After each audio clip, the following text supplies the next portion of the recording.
Bonjour les amis, bienvenue à la chaîne Les Astres 10, ici Zénab Slim. Dans cette vidéo, je vous présente quelques prévisions et conseils pour la semaine du 8 au 14 juillet.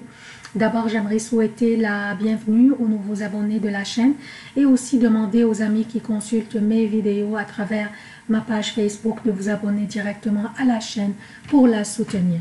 Alors voici le préambule pour les prévisions du 8 au 14 juillet 2019. Soit la deuxième semaine du mois de juillet. Je commence par les événements significatifs de cette semaine. Lundi 8 juillet, la lune entre dans la balance. Mercredi 10 juillet, la lune entre dans le scorpion. Vendredi 12 juillet, la lune entre dans le sagittaire. Dimanche 14 juillet, la lune passera la journée dans le sagittaire et entrera dans le capricorne à 19h05 pour le Québec, soit lundi 1h05 pour l'Europe. Pour les emplacements des planètes, durant cette semaine, Vénus est dans le Cancer, Mars est dans le Lion, Jupiter à son domicile Sagittaire et rétrograde, Saturne est à son domicile Capricorne et rétrograde, Pluton est dans le Capricorne et rétrograde, Uranus est dans le Taureau, le Soleil est dans le Cancer, Mercure est dans le Lion et rétrograde et rentrera à nouveau dans le Cancer le 19 juillet. Sa période de rétrogradation durera jusqu'au 31 juillet. Neptune est dans les Poissons et rétrograde. Je commence d'abord par souligner une prévision de la semaine passée que j'ai mentionnée dans le préambule des vidéos de la semaine passée concernant ce que je craignais le plus que l'éclipse solaire pourrait causer.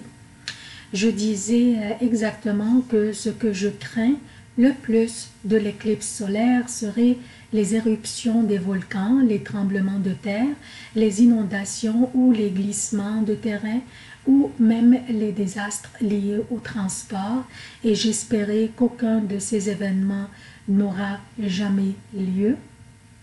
Maintenant, déjà 2 séismes majeurs en 2 jours consécutifs en Californie, et ils craignent toujours un 3e séisme plus fort dans cette même région, et aussi les résidents de la province canadienne, la Colombie-Britannique, ont subi un séisme d'une magnitude de 6,2 aussi, et ils craignent encore un autre plus fort. J'offre toutes mes sincères prières à tous ces gens qui craignent maintenant pour leur sécurité. J'espère qu'ils prendront les mesures nécessaires pour éviter au moins les blessures. Donc, qu'est-ce que nous avons au menu cette semaine? Nous avons Mercure qui commence à rétrograder dès le début de la semaine. Il commence sa rétrogradation dans le Lion pour entrer à nouveau dans le Cancer le 19 juillet. Cette rétrogradation nous invite à prendre un recul, à réviser certains aspects dans notre vie. Dans ce cas, Mercure rétrograde dans le Lion pour entrer à nouveau dans le Cancer. Le Cancer est un signe cardinal féminin qui gouverne les seins et l'estomac. C'est une énergie tendre, maternelle, protective et généreuse comme la mer. Mercure rétrogradant du Lion, le signe de la créativité, des enfants, de notre propre business, des amours et du plaisir. Ça, c'est le Lion. Donc, Mercure rétrogradant de ce signe où il est présentement pour entrer par la suite dans le Cancer, pour retourner en fait dans le Cancer où il était tout le mois de juin, signifie que nous devrions peut-être prendre un recul, un pas en arrière pour revenir plus fort et plus focalisé. Prendre un recul pour nous soigner peut-être nos affaires ou relations personnelles ou familiales ou résidentielles, ce que constitue cette 4e maison du zodiaque, le Cancer. Donc, c'est correct si on prend un pas en arrière, c'est correct si on prend un recul pour pouvoir se ressourcer, pour pouvoir recharger la batterie, pour revenir encore plus fort, pour pouvoir avancer plus vite, plus fortement et avec plus d'aisance. Mercure aussi, en rétrogradant, nous invite à réviser ce que nous avons fait depuis sa dernière rétrogradation en Poisson. Donc, on se pose la question, quelles sont les décisions que nous avons prises depuis lors, depuis sa dernière rétrogradation? Est-ce que ces décisions nous servent bien ou devrions-nous nous ajuster ou peut-être prendre d'autres décisions?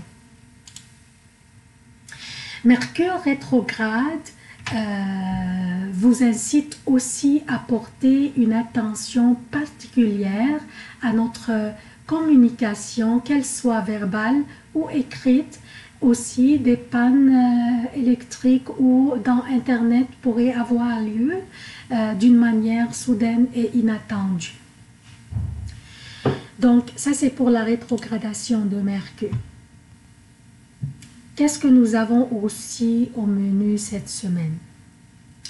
Nous avons le Soleil en Cancer qui oppose Saturne en Capricorne. Toujours des signes cardinaux impliqués dans les aspects. Cette opposition sera au plus haut niveau de puissance mardi le 9 juillet. Le Soleil qui est dans un signe d'eau présentement, qui est le Cancer, et qui influence le Soleil, je parle du Soleil, qui influence notre vitalité, notre individualité et notre volonté et notre énergie créatrice et rayonnante. Saturne qui influence l'autorité restrictive et limitante, associée aussi à l'autorité parentale et masculine. Pardon. On doit se rappeler aussi que Saturne est chez lui, dans le Capricorne, tandis que le Soleil ne l'est pas. Le Soleil est dans un signe d'eau, dans le Cancer, donc pas très confortable, étant de feu. Le Soleil est un astre de feu. Donc, Saturne étant chez lui, influencera une énergie plus puissante et plus dominante que celle du Soleil. Et nous devrions nous attendre à beaucoup de restrictions de la part des personnes en autorité dans notre vie, soit personnelle ou professionnelle. Nous nous sentirons limités, retenus et pas capables d'aller de l'avant. Et ce sentiment serait plus fort chez certains signes que les autres. Mais nous tous aurons ce sentiment d'une manière ou d'une autre. Nous pourrions aussi nous sentir que même notre estime de nous-mêmes serait affectée et pourrait aussi recevoir un coup. Cette opposition serait un défi qui nous incite à trouver une nouvelle perspective ou aussi à voir les choses de la perspective de l'opposition. Donc, voir les choses de la perspective de la personne qui nous oppose, de la personne qui nous restreint et qui nous limite. Essayons de voir les choses d'une nouvelle perspective. Vous vous rappelez de la fable de Jean de La Fontaine qui s'appelait « Le chêne et le roseau ». Soyons le roseau et plions-nous face au vent fort. Je vous assure, nous serons debout très vite après que l'ouragan passe. En plus, ce qui va nous aider à avoir cette flexibilité et nous aider à contourner les situations restrictives et limitantes qui va s'imposer sur nous par les figures des autorités dont je parlais tantôt, sera ce beau trigone que fait le Soleil avec Neptune dans les Poissons.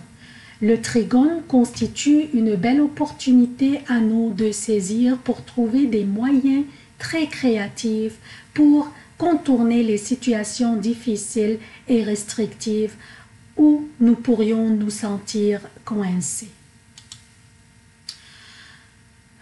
Nous avons aussi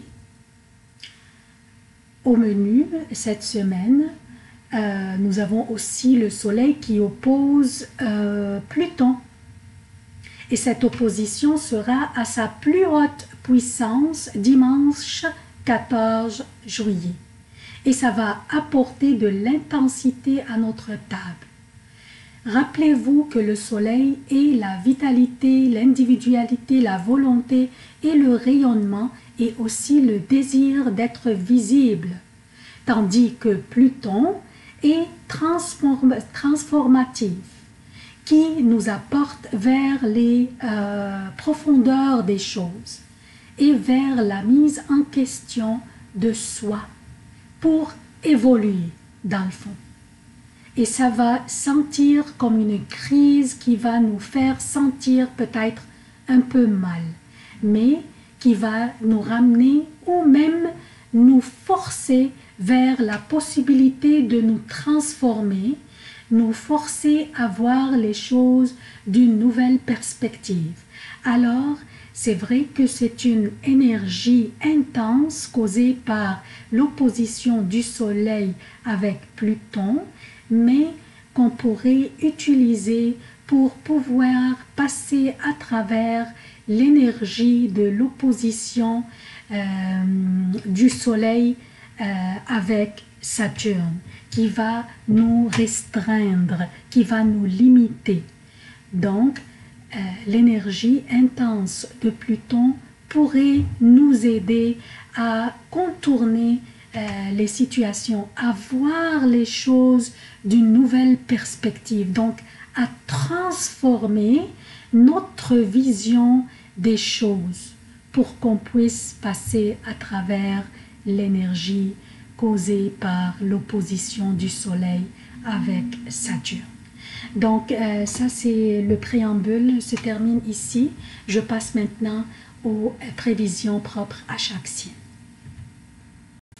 Bonjour chers Sagittaires, voici vos prévisions pour la semaine du 8 au 14 juillet 2019.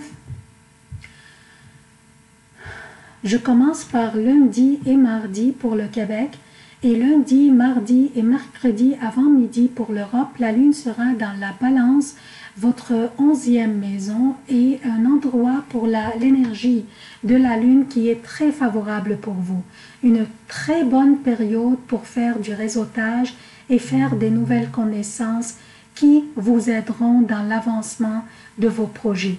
Mardi, surtout, un beau sextile se forme entre la lune dans votre 11e maison et Jupiter dans votre première maison, ce qui signifie que vous pourriez rencontrer des gens que vous n'avez jamais imaginé qu'ils pourraient devenir membres de votre réseau social ou de votre réseau d'amis, des gens qui pourraient vous aider à aller très loin.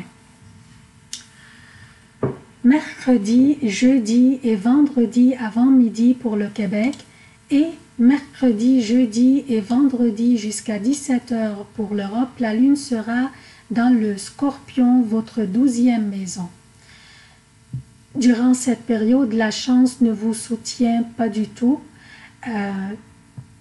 C'est une scène astrologique qui vous incite à ne pas prendre de risques ni prendre des décisions importantes.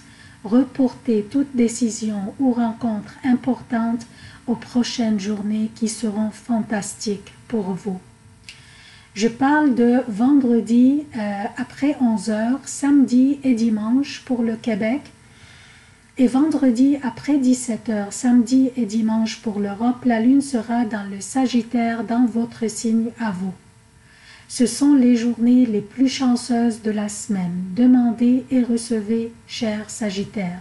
Votre charme et rayonnement seront irrésistibles et votre vitalité sera en éveil, surtout dimanche. Ne laissez aucun instant passer sans en profiter, chers Sagittaires. Comme je vous ai dit, c'est la meilleure période de toute la semaine. C'est tout ce que j'ai pour vous, chers Sagittaires. Je vous demande votre soutien de la chaîne. Abonnez-vous, activez les notifications, aimez, commentez, partagez les vidéos. Merci d'avoir consulté cette vidéo. Je vous aime beaucoup.